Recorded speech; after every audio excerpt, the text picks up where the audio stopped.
Welcome to the Colorful Clipboard, where we discuss the building blocks of making dough in childcare. I'm Kate. And I'm Carrie. So today we're going to talk about what should be in a parent handbook and what should not, and how often you should update it. Where do you have the parents sign? What do you go over in person? And what do you presume that the parents read because they initialed? I like that one. So the assuming they have read, that's always a fun one. So when we look and we think about handbooks, there's usually two types of handbooks, right, Carrie? So today we're going to talk about a parent handbook. And so when you're looking at your parent handbook, make sure that your employee handbook and your standard operating procedures all kind of work together. So if you were starting a brand new program, Carrie, where would you tell them to start related to a parent handbook? Well, the first part of your parent handbook should be a nice cover page.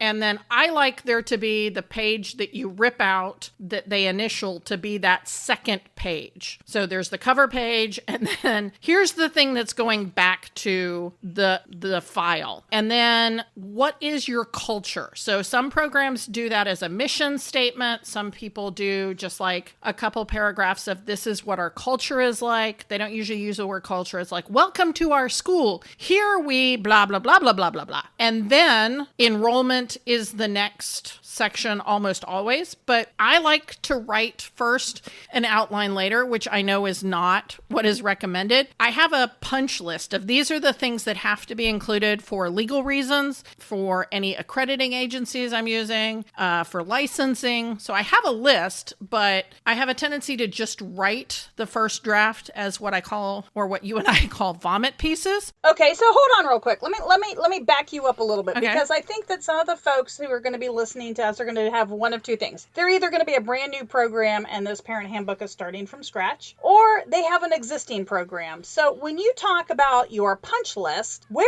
and how should people start their punch list? What do you think, what would you recommend as far as, I'm going to start a punch list? Well, I would suggest that you talk to a mentor. Texas Director actually has a punch list. Maybe we should make that available to folks. So if you want that punch list, feel free to email us. But you need to get a list from your minimum standards is the bare minimum of a place to start if you don't have a resource you can go to. Go through minimum standards. Okay, but isn't minimum standards supposed to tell me what I need to do as a licensing? How does that affect me working with my parents? Okay, but in licensing, it says, what do we have to have in the child's files? Well, we don't create that. The parents create that. It tells us when we have to exclude the kids from care. We don't create that. Licensing created that. They tell us that we have to have this type of emergency drill done this often. That's not up to me. That's what licensing says I have to have. So I put that in there. It tells me what I have to do about what foods are served. So that goes into the handbook. It tells me, are concealed handguns allowed in childcare in your state? Yes or no? Put that in there. What about smoking? Can a parent come in while they're smoking on a Marlboro? That all needs to be in your handbook, and that all comes from licensing. Oh, okay. So, but you said other agencies. What would be other agencies that would tell me things or that I should be putting into my parent handbook because of the way, Okay, I mean, things operate? It's everybody who contributes to your license. So if the health department, the fire department, those are probably have specific rules that the parents need to be aware of. Like I said, the emergency drills, that may come from your fire department, not from your licensing. So that needs to be in there. Okay, so even things like shot records, we don't decide that. That is decided on a different level as far as when kids are supposed to have their shots. Right, that's the health department, and that if somebody is under-vaccinated, what are the steps that we need to take? That's not our choice, whether we accept them and what paperwork we have to have if we accept an under-vaccinated child. That's from the health department. So that goes in there, and I cite whatever regulatory agency because it just makes it easier. When parents want to fight me, I'm like, look, take it up with the health department, not my monkey, not my monkey. Absolutely. I love that because that's actually what I was going to suggest is whether it's a parent handbook, an employee handbook, or even a standard operating procedure, if you have that in place based on some sort of law, regulation, requirement by a specific agency, that's noted. One of the things that I found that I also look at is when doing parent handbooks are horror stories. Yeah. What is the worst thing that you or any of your friends have ever had happen at a center? And address that in your handbook. And things that have to do with culture. Every side. Yeah. Yeah, and every side. So, and sometimes they're small things, sometimes they're major things. For folks who've gone through our director course, especially our live in-person course, we know that we talk about stories that hopefully, and I don't know if we always tag them as, hey, we're going to tell you this story, and as a result, you should make sure this is in your parent handbook. So one of the stories I think that happened at your program is, didn't you have a parent end up dating a staff person? I was actually not at my center. It was at a center that I was coaching. And so the parent was still married. Oh, okay. So we had at that center, one of their assistant teachers started dating a parent who was still married of a child in their class. So all kinds of conflict of interest issues, all kinds of unprofessional behavior, but they didn't have it in their handbook that you couldn't date the clients. And it didn't have anything in there about the social relationships between caregivers and parents. None of that was in there. It just said you have to behave with professional decorum. And I was like, there is no way that that's going to fly with unemployment or if they decide to sue you. There's just no way that that's going to fly. That's not specific enough. So you've got that issue, but like it kind of reminds me of programs where staff will babysit for parents in off hours. Well, and something that did happen at one of my programs is that I allowed staff to babysit, and, everybody had to sign a hold harmless agreement, but, I thought it was a good way to deepen the relationship between staff and families. But then I had a parent who decided to withdraw her 3 children and hire one of my staff members to be her nanny. Ooh. That was not fun. And so how did you handle that in future? What was the modification that you made in your parent handbook? And maybe even a tip for folks listening on how did you deal with that? I mean, what did you say to the staff person or the parent? I let them withdraw. I did notify the parent that if they came back, there would be a re-enrollment fee, which is twice the normal enrollment fee. I added that years ago because I was like, if you leave me and then want to come back because you realize that the grass is not greener on the other side, you're going to pay me for that insult. Thank you and bye-bye. So with 3 children, that was going to be a substantial amount of money to come back. That employee, I wrote the goodbye letter to the other parents. Instead of what I generally do is let the employee write their own goodbye letter. I wrote the letter. I said, you can sign this or you can have no letter go out to your parents. That was the only option. And in that letter, I said, another opportunity has presented itself that I feel it's in my best financial interest to take. I have loved working with your children and I will always have a place in my heart for them. Here is who's going to be taking my place. I have good feelings about them. I actually helped to train them. I think they'll be great. So it was all honest, but it was, we're not even going to talk about what the hell you've just done. And did you make it clear with her that she was not employable? Yes, I did. Yeah. And then I put in my handbook going forward that if any of my parents hired any of my staff who either were working for me or had worked for me within the last 30 days, their tuition deposit, their last month's tuition was forfeit. Ah, okay. So you dealt with the issue, again, very professionally. You handled adding to your standard operating procedures for future issues. And I know that you share this regularly. So one of the things that we'd love to have you guys do is make sure that you email us any of your red flags that have caused you to now add things to your standard operating procedures. I know that you've also had situations, and so have I, related to smartphones, or cell phones, even before they were smart. So even when they were still flip phones, but could send pictures. And hopefully I think that probably has about a whole chapter in itself of things they can and cannot do. So make sure that you're aware and very clear in your handbook related to social media, pictures, the use of the phone. If you are a center that uses pictures and takes pictures of kids, that you've got parent permission. If there is an app that your program uses, make sure all of that is covered, because, I'm still kind of old fashioned and I really liked phones just in a basket, and that the only people taking pictures of the kids ought to be the director or assistant director who are going around and taking snapshots during the day. You've got landlines. Exposed liability there.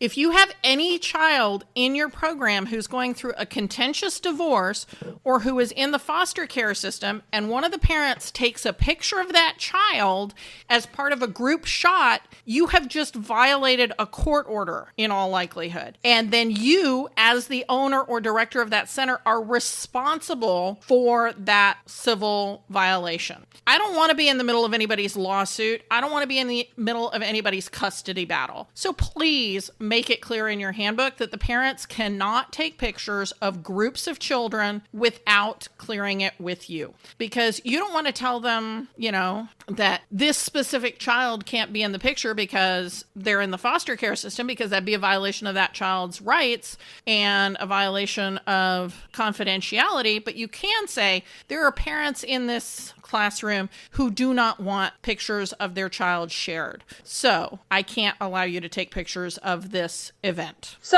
that actually starts to get into a whole other component of your handbook. Again, all across the board. So you've got parent handbook, employee handbook, and standard operating procedure should all be related to photography, the use of photography. And again, if things change in your program, you add a new social media, you have decided to work with a new safety software that has PIN numbers, videos, and all kinds of stuff. So there are some classrooms who the teachers respond on an app, and the app sends messages to parents during the day, especially infant classrooms. So make sure that whatever program you're using within your center for registration, for marketing, for anything. There's so many different ways and so many different options that you just need to make sure that you've covered it all in all three places. And also that in your handbook, it's very clear if you're using electronic document collection, that you put in your handbook what you're doing to protect that data. Because people are worried about, hacks. And most hacks actually happen to small to medium-sized businesses, which you are. You're a small or medium-sized business. So more hacks happen in our size of business than happen to like Google and PayPal. They're going to happen at businesses of your size. So what are you doing to protect those electronic documents? You've got their driver's license number. You've got their child's birth date, all of that. What are you doing to protect that data? That should be in your handbook also. Okay. So if you guys think about it, as you've listened to us, we've gone from phones to media and photography, and now we're talking about electronic data. So as you can tell, all of these things are different sections in your handbook, and they will overlap. So you've got to make sure that they say the same thing. So if you've got online registrations, or you're doing electronic check-in every day, or some sort of health and wellness check, you need to make sure that if your software software is updated, if you change software, if you are good old-fashioned piece of paper and a pencil, all of that needs to be outlined in your parent handbook. So the parent handbook needs to be very clear. What are the forms that are required? When are those forms required? Are they annual? Are they one time? Are they when things change? So one of the things that used to drive me crazy, and I used to have fees are related to it because it only takes once or twice to decide that I don't want to have to be bothered with that or somebody should be compensated, are things like phone numbers. I mean, folks get new work numbers, new cell phone numbers all the time, and it's amazing how they don't think to tell you that those numbers have changed or that the emergency contact phone number has changed. So if I have to go through 5 or 6 people and I still can't get a hold of you while your child is sick or you're late picking them up, that just won't happen again. So you just hit on a big thing that needs to be in the handbook. So how often do those forms need to be done? Make sure that every parent understands that. When you do the checkoff list and the things they sign, one thing that's really worth having as a conversation with them is using phone numbers as an example. Because people may think that, oh, well, I haven't moved, so I don't need to change that form, without necessarily thinking, oh, I've got another new phone number. There are people who get a new phone number every couple of months. And so every time that happens, all of your forms need to be updated, because just because they changed it in one place, if you've got a form that you've copied that is in that's in a classroom with that student, so that teacher has their contact information, make sure that the phone number because changes sometimes they'll tell the teacher, but the teacher won't tell the director. But and the teacher assumes that they told the director, and so make sure they understand and put a penalty on that. I mean, that's just, you cannot go through 5 people and not be able to get a hold of a parent when you have a child who is sick. This is just I can tell this is something that drives you bananas. Shape, or form. Your medical training is showing. Okay. So the other thing that you mentioned that I think is a sore spot for a lot of programs is that late fee, and that needs to be in there, and that needs to be explained. And 2 kinds of late fee. Late payment fee, they paid their tuition late, and late pickup fee. The child was not picked up. And at what point, how long after you close your business are you going to be calling the police to say that you have an abandoned child? Now, I know that somebody just did a double take while listening to this and was like, excuse me? You're calling the police on these parents? No, I'm not. I'm calling the police to take custody of this child because technically, once your business closes, you have no legal right to that child and you are technically kidnapping. So you need to get that kid out of your care. You have to. So that's another one of those things that parents often initial and you're not really sure that they've read or they understand. Give them this as an example. Make sure they know what your standard operating procedure is if they are not there within 1 hour of You're close. Way more generous than I am. One of the things... At 30 minutes, I'm calling. Well, so I'm calling 911. I'm calling 911. Well, actually, I'm calling 311, 211, whatever the non-emergency police number is. I'm calling that number at 30 minutes because what I have done to protect myself is my license is always good for 30 minutes later than I'm actually open, so that my insurance is good for 30 minutes after. And so if I close at 6 o'clock, my license says 6:30, so my insurance goes to 6:30. At 6:31, the police are being called because I have no legal right to that child. Right. So again, that comes back to a couple of things you just said that you need to make sure, again, is in your standard operating procedure and cited. So if you say that your hours go until 6 and they go to 6 for this reason, and if you are not there by 6:30 because you are not covered by your insurance, please talk to State Farm or whoever your insurance provider is. So make sure that that's really, really clear. I mean, a couple of things with that is really important to understand is to make sure that whoever your closing staff understands what that looks like. So some centers have a $5 per 5-minute too low late fee that day.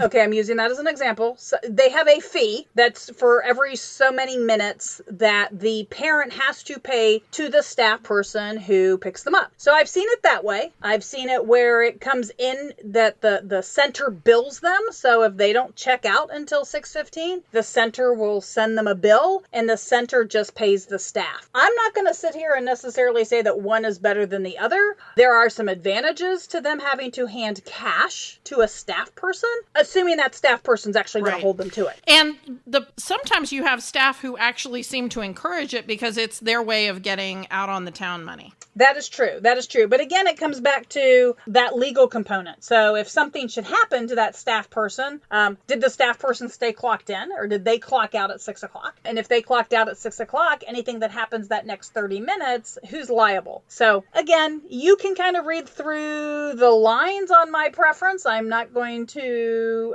I do have my own preference, but again, it's understanding however your check-in, check-out system is. It depends on the people. I mean, if you've got a hard nose that's there at 6 o'clock who's got her own family or their own family, and they are trying to leave, and they look like an impatient muckety-muck, had to make sure that this was a PGG-rated show. And, there are some people who can absolutely be the person who a parent's never going to cross, and is only going to cross one time, or maybe never. So it really just depends. But if you've got people who like people who chit chat, like I just don't want my staff also sitting around chit chatting and I'm paying for 15 minutes of chit chat. And so so make sure that whatever that policy is in writing. So is it that they have to be into your program by 6 p.m. or that they have to be out the door at 6 p.m.? Because those are two very different things for those chit chatty parents.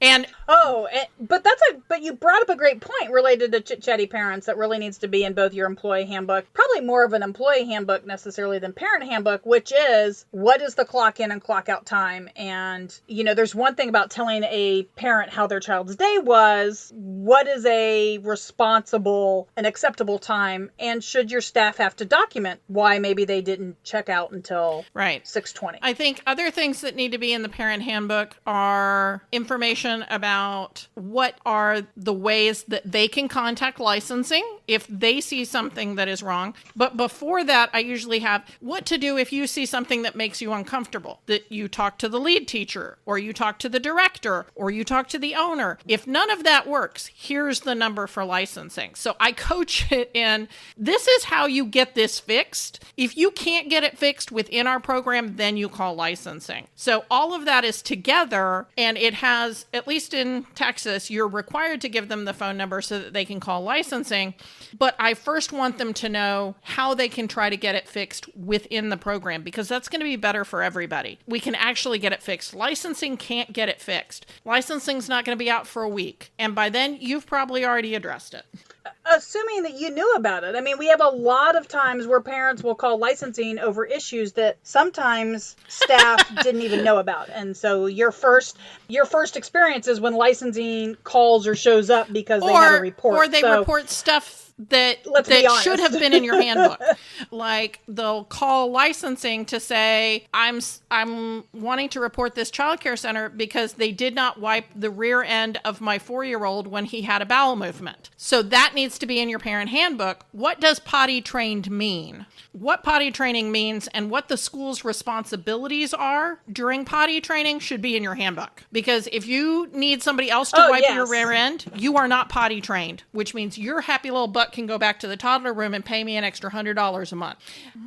That is, it's another one of those things that you might have signed or parents might have initialed that you need to make sure that's clarification. So as you can tell, Carrie and I can sit here all day and talk about parent handbooks, what we think you should have in them. If you really are listening to this and you are at a loss, you do not know where to start, absolutely give us a call. Let us get a punch kit for you. We know that there are lots of places that have parent handbooks and staff employee handbooks that you can buy that are templates. There's a pretty good chance that if you've been in the field before, you probably have a parent or staff handbook from a previous employer. All of those are great places to start. Just don't use them as 100% because they may have updated and you need to make sure it applies to your program and the way you operate. What is the culture at your program? What are the important things? Do children need to come in a uniform every day? Is it okay if children come in the same pair of pajamas the same day the same pair of pajamas for 4 days in a row? Do you require them to be wearing closed-toed shoes? Are you fine with barefoot? Are you fine with the kids coming in PJs and the parents giving you clothes to change into? All of those kinds of things are based on what is okay at your center, and what somebody else had in their handbook, it's not going to relate. So make sure you look at what somebody else has and then go, what do I need to add or remove so that it properly reflects the culture I'm trying to create at my school? And you should be looking at your handbook at least once a year and doing an evaluation, and do it with somebody other than you. You need a fresh set of eyes to look at it, so that, and maybe so one of your staff members who's not also a parent, have them go through and say, well, this seemed unclear to me. Or, I noticed that this doesn't address anything like, Susanna's parents being mad because she lost one of her earrings. We need to address the earring thing, So how does somebody else look at it with you once a year as well? And if you still don't know who to have look at them, again, the coaches and consultants here at Texas Director are always available, and we would be happy to help you with that. So we look forward to engaging with you next time. Thank you for listening to Colorful Clipboards. Connect with us on social media at Colorful Clipboard, or send us an email to hello@colorfulclipboards. Send us your voicemail with your own questions and stories. If you want to keep learning with us, visit Texas Director, where we continue to have seminars, licensing, programs, and more. This show has been made by me, Carrie Casey, and Kate Young, with assistance from Hallie Casey and Marie Young. If you learned something today, share the show.